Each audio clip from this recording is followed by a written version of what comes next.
Algo que me ha encantado de estar haciendo nuestros devocionales en el libro de Lucas es que entre más conocemos a Jesús, más vamos a empezar a imitar quién Él era.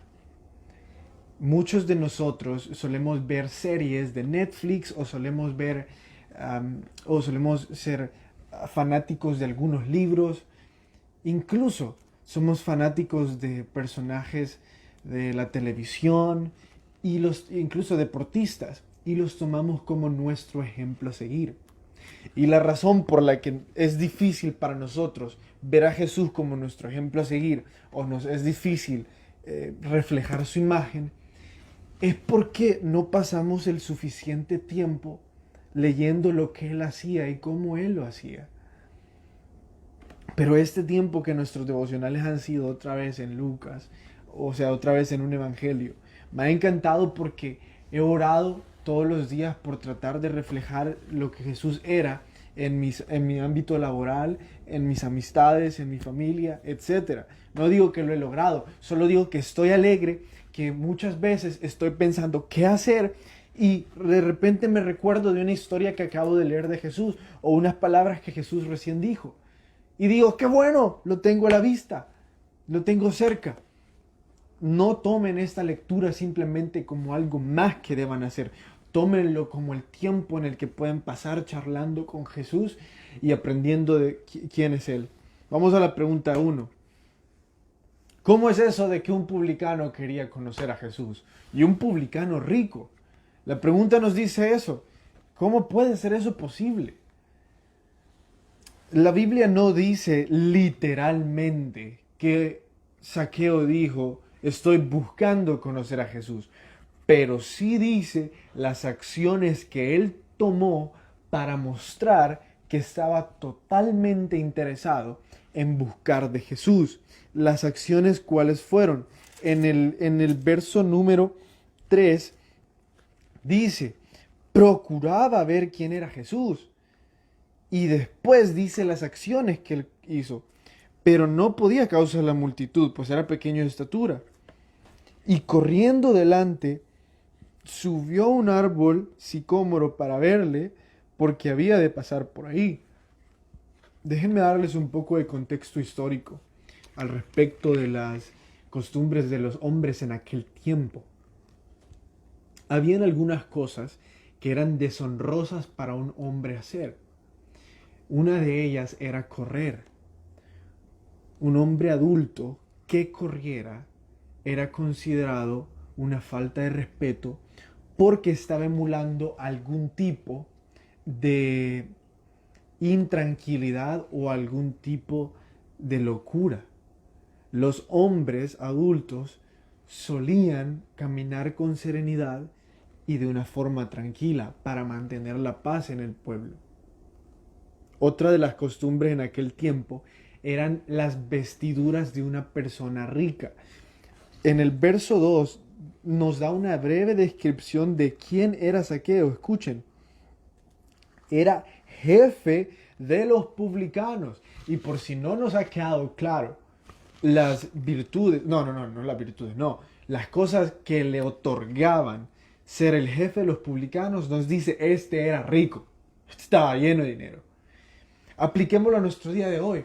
Era algo así como el ministro de Hacienda, obviamente tutelado bajo la sombra de Roma.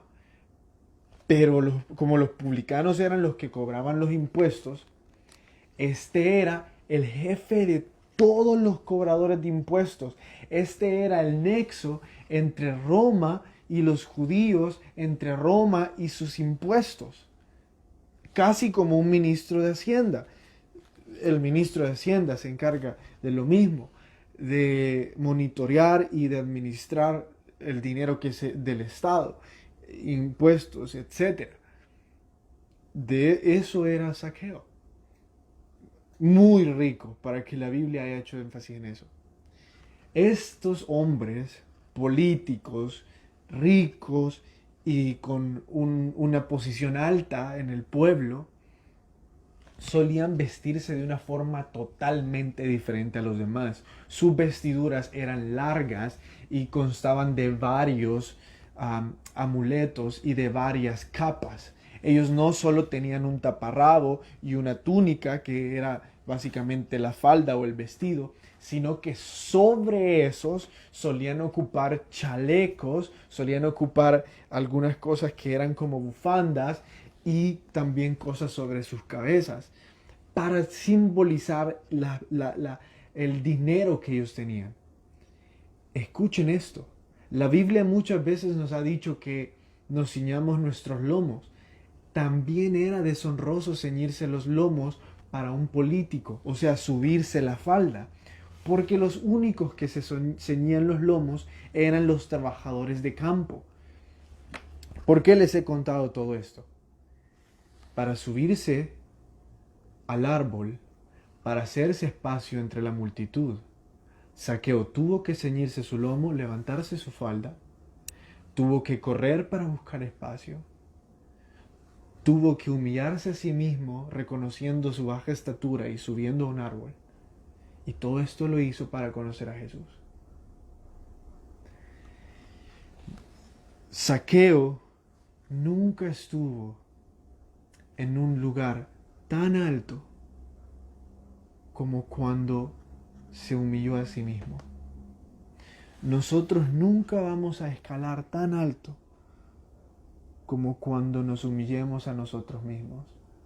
Entre más bajos nosotros nos sentimos que estemos, más altos estaremos delante de Jesús. La humildad que Zaqueo demuestra para seguir a Jesús es lo que hace que él le note. Jesús entre la multitud ve a un hombrecito en un sicómoro y le dice: Zaqueo, vení, hoy voy a ir a comer a tu casa. La humildad de este hombre llamó tanto la atención de Jesús. Pero no se equivoquen.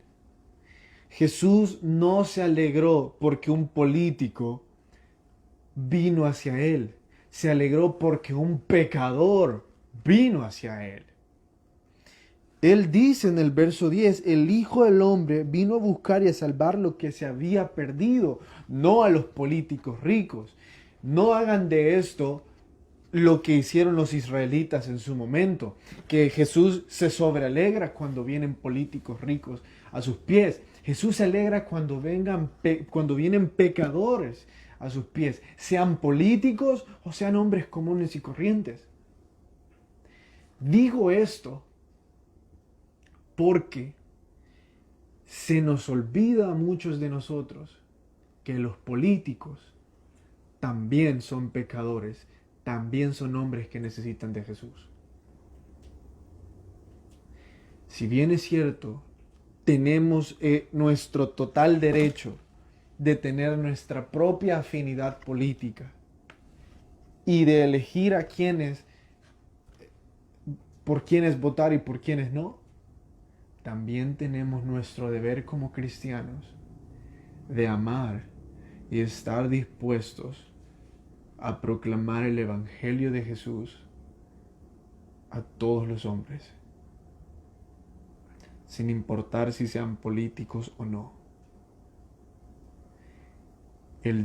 Yo espero que no llegue el día que Jesús les ponga a ustedes y a mí frente a uno de los políticos que tanto ustedes y yo detestamos y no podamos ser Jesús para ellos por simple revanchismo terrenal y de colores políticos. Jesús no entendía nada de eso. Jesús solo vio a un pecador humillado y le buscó. La pregunta número 2 dice: demuestre que fue salvo Zaqueo. Bueno, la primera gran prueba es que Jesús lo dijo. Jesús dijo: la salvación ha venido a esta casa. En el verso 9 dice: hoy ha venido la salvación a esta casa. No solo refiriéndose a que Él es la salvación, sino diciendo: el tipo que vine a visitar ha sido salvado. La segunda es que tuvo un arrepentimiento. Si ustedes están tomando notas, por favor escriban las dos partes del arrepentimiento. Yo sé que a través de los estudios hemos definido el arrepentimiento de formas diferentes, pero ahora voy a darles otra que lo estudiamos en Oseas, en Icon. Esta está dividida en dos partes. La primera es que un hombre arrepentido reconoce lo que hizo mal. Primera parte, un hombre arrepentido reconoce lo que hizo mal. Dice, sí, me equivoqué, lo estropeé. Segunda parte, un hombre arrepentido reconoce que Jesús es mejor. Dos partes, reconocer que me equivoqué y reconocer que Jesús es mejor. Zaqueo obviamente lo tiene, porque reconoce que él ha robado, reconoce que él ha hecho daño a personas y por eso dice, ya no voy a ser así. Es más, voy a dar 4 veces más a todos aquellos a los que les he robado. ¿Y cómo reconoce que Jesús es mejor? Porque antes él tenía su confianza en las riquezas y hoy las tiene en Jesús y por eso es que él es capaz de despojarse de todos sus bienes terrenales y seguir a Jesús. Obviamente no tenemos mayor registro de Zaqueo que este, pero sus acciones son obvios frutos de arrepentimiento. La pregunta 3. ¿Qué significa eso de que las personas creían de que se iba a manifestar el reino de Dios inmediatamente? Déjenme explicarles. Fue una conmoción increíblemente grande. Todo apuntaba que la posición política de Jesús nunca había estado mejor que en ese momento. Pues ahora era amigo de un alto funcionario entre Roma y los judíos, y no solo un funcionario grande, sino con muchos recursos para catapultar el reino de Jesús, para pagarle a mercenarios, para pagarle a ejércitos, para pagar armas y poder así derrotar a Roma. Eso es el contexto, pero presten atención a cómo empieza el verso 11. Oyendo ellos estas cosas, prosiguió Jesús y dijo una parábola. Paren ahí. En inglés es un poco más fácil ver el deseo con el que Lucas está queriendo decir esto. Lucas, siendo un doctor, siempre nos va a dar una breve introducción de lo que él va a hablar antes de decirlo directamente. Por lo tanto, la introducción que Lucas nos da sobre la parábola que nos va a decir es que oyendo estas cosas, ellos pensaron que el reino se iba a manifestar inmediatamente. Después de haber escuchado lo que Jesús dijo en la parábola y después de haber visto que Jesús era ahora amigo de un alto funcionario, todo apuntaba que Jesús se iba a instalar como el rey de Jerusalén, de Israel, e iba a derrocar al pueblo romano. La parábola tiene un dato curioso, pasándonos a la parábola, que creo que es la pregunta 5. Por favor, lean la historia en su tiempo libre. Yo no me puedo extender en esto porque es un estudio superficial. Lean la historia de Herodes y de Arquelao. Arquelao fue el hijo de Herodes y hubo un problema. Cuando éste intentó reinar sobre Herodes, cuando éste intentó reinar sobre los judíos se negaron a aceptarlo. Es que Herodes, antes de llegar, mató a 3,000 judíos a sangre fría para imponer su poder romano. Cuando los judíos supieron de que Augusto César había dicho que Herodes iba a ser el gobernador de Israel, porque en aquel entonces Roma conquistaba un lugar y ellos ponían un gobernante en ese lugar para administrar la ciudad de la forma que Roma lo haría y así tener a alguien que respondiera por los impuestos a Roma. Básicamente era otro rey, pero Augusto César seguía siendo el señor de ese rey.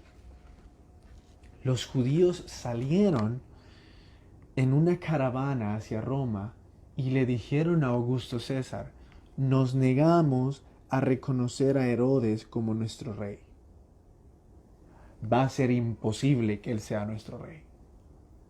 Augusto César no solo era un conquistador, sino que era un gran político que entendía que las mejores formas de enriquecer su reino no era exterminar a los hombres que vivían en las ciudades, sino que era ponerles impuestos. Sin hombres que pagaran impuestos, él no podía acrecentar su reino. Entonces, para mantener la paz, les dice a los judíos: está bien, Herodes no va a ser su rey. Va a ser su gobernante, el representante de Roma en Judea, pero no va a ser su rey. No le vamos a otorgar el título de rey. Los judíos se alegraron con esto y dijeron: perfecto, no lo vamos a reconocer como nuestro rey. Y por eso es que Herodes pasó su existencia tratando de ganarse a los judíos. Por eso es que remodeló el templo, por eso es que hizo otras cosas, porque no era reconocido por los judíos. Escuchen esto. La parábola trata de un hombre que iba a ir a recibir su reino. Jesús empieza a contar que este hombre le dejó dinero a sus siervos para que lo invirtieran, para que lo pusieran a trabajar y le produjeran más dinero, porque él se iba a ir a tomar un reino. Y en la parábola Jesús dice: pero una caravana de personas de ese reino salió a encontrar a este hombre y le dijeron: no queremos que reines en nuestra ciudad. Por eso el hombre se regresó para ver cómo habían invertido sus siervos su dinero. Y ahí es donde se desarrolla la parábola. Entonces, mi punto es, esta parábola es muy parecida a la situación política de Israel. Cuando Jesús dice esta parábola, todos los judíos están pensando: Jesús está hablando de Herodes. Y Jesús está diciendo que Él va a derrocar a ese hombre porque nosotros no lo quisimos. Pero escuchen esto. Esa parábola no está hablando de Herodes ni de Arquelao. Está hablando de Jesús mismo, que Él llegó a gobernar y a poner su reino celestial. Y los judíos salieron y dijeron: no te queremos, Jesús, y lo pusieron en una cruz. Después se pasa a hablar sobre lo que Jesús espera de sus siervos. Entonces, respondiendo la pregunta, creo que es la pregunta 6, respondiendo la pregunta 6, ¿cuál es la lección de esta historia? ¿Cuál es la enseñanza? Va a haber recompensas para los siervos fieles de Cristo, pero va a haber absoluto rechazo para los religiosos falsos y especialmente una retribución justa para los enemigos de Jesús. Todos aquellos que han blasfemado contra Él y contra la iglesia, en esta parábola dice que va a haber una retribución. En el verso 9 termina diciendo eso. Mas yo os digo, es en el verso 27. A aquellos mis enemigos que no querían que yo reinase sobre ellos, traedlos acá y decapitadlos delante de mí. Si ustedes y yo somos siervos fieles, tengan por seguridad que vamos a recibir nuestra recompensa. Si tenemos motivos ocultos y falsos, tengan por seguridad que lo poco que hoy estamos haciendo se nos va a quitar. Y esa es la razón por la cual muchos, cuando regresaron de la cuarentena a la iglesia, ya no sirven y ya no vienen a la iglesia y ya no tienen una relación con Dios. Porque se les quitó lo que tenían, porque nunca lo hacían por amor. Lo hacían por motivos ocultos, o sea, religiosos falsos, pero no por amor. Y se les quitó. Y en la gran tribulación, los enemigos de Jesús recibirán su retribución. Vamos a... No, ya me perdí qué número de pregunta, pero es en la que se responde el verso 38. ¿Por qué se enojan los fariseos al escuchar esto? Diciendo, bendito el Rey que viene en el nombre del Señor, paz en el cielo y en las alturas. Este es un salmo que ustedes habrán escuchado muchas veces, que dice, bendito el que viene en el nombre del Señor. Ya hasta la estaba cantando, yo creo que algunos de ustedes saben ese coro. ¿Por qué se enojaron tanto los fariseos de eso? La fama de Jesús iba de aumento en aumento, ahora no solo era política, sino que las personas habían hecho alfombras de palmeras para recibirle. Esa era la costumbre para recibir al rey de la ciudad.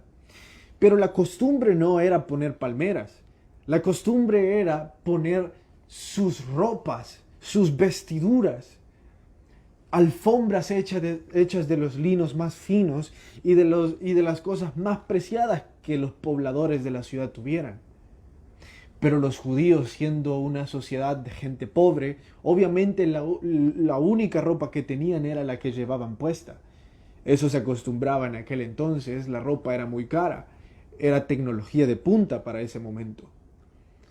Por lo tanto, a la falta de ropa, a la falta de tela, ellos buscaron lo que podían y pusieron palmeras, simbolizando así de que absolutamente toda la nación estaba dispuesta a hacer un día de adoración a Jesús, a decirle, Jesús, el rico y el pobre te adorarán.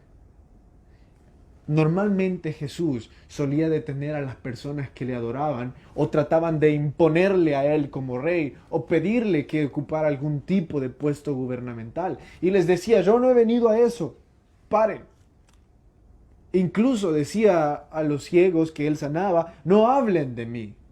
Los fariseos, recordando eso y llenos de enojo por ver cuánta gente le adoraban, dijeron, Jesús, cállales. La única vez que Jesús deja que le adoren y estos tipos quieren que Jesús se calle, que Jesús los calle. Esto es porque desde la reconstrucción del templo nunca se vio o nunca se registró un día de adoración como lo hubo en ese momento. Todo el pueblo, literalmente todo el pueblo, creyó que Jesús era el Mesías. Y esto era lo que los fariseos no podían soportar. Ver como todos creen en Jesús como el Mesías, pero Jesús no los ha hecho parte a ellos de su gobierno. Herodes, con tal de ganarse a los judíos, había hecho parte del gobierno al sumo sacerdote y a los fariseos. Eran parte de su gobierno, eran políticos, pero Jesús no los hizo parte. Jesús los hizo a un lado y los expuso. Eso era el enojo de ellos, ver la realidad de la coronación del Hijo de Dios y ellos no ser parte. ¿Qué significa el verso 40? Esto tengo que decirlo a pesar de que ya no tenga tiempo. Jesús respondió, os digo que si estos callaran, las piedras clamarán. Esta exclamación de si estos callaran no es una condicionante diciendo si llegara a suceder, sino es una afirmación a futura.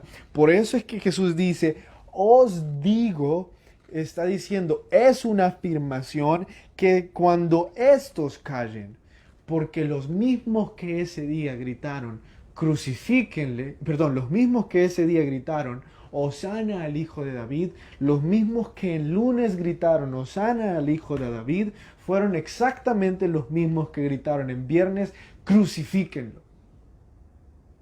En lunes, Hosana al Hijo de David, en viernes, crucifíquenlo. Jesús dice, estos van a callar, no me van a defender, no van a adorarme, van a dejar de hacerlo.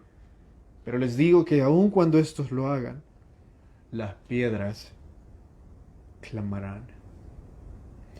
¿Qué sucedió al tercer día cuando Jesús resucitó? Una gran piedra fue removida de la tumba,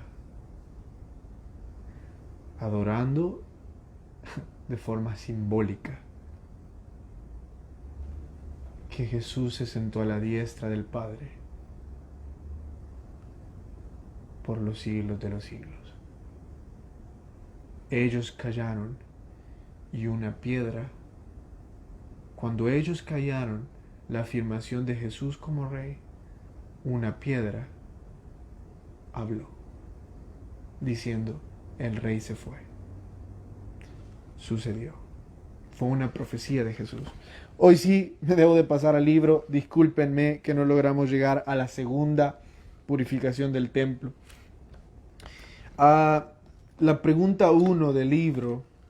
Bueno, antes de responder la pregunta 1, un poco de contexto. La Vulgata Latina fue escrita en el desierto. Indudablemente para nosotros, el trabajo que nosotros hacemos, a veces creemos que es más importante que el tiempo que nosotros pasamos con Jesús. Pero Jerónimo tuvo el valor de decirle a su iglesia, no voy a servir, voy a dejar la enseñanza bíblica, voy a dejar el pastorado, porque tengo que pasar tiempo con Jesús traduciendo la Biblia. A eso se refiere la pregunta número 1 de la guía del libro. ¿Nuestro silencio podría ser mejor que nuestras voces? Cuando nuestro silencio redunda en tiempo de intimidad con Dios, por supuesto que va a resonar más que cualquier predicación que nosotros podamos llegar a tener. Porque vamos a ser preparados por Jesús mismo. Lastimosamente se nos ha acabado el tiempo.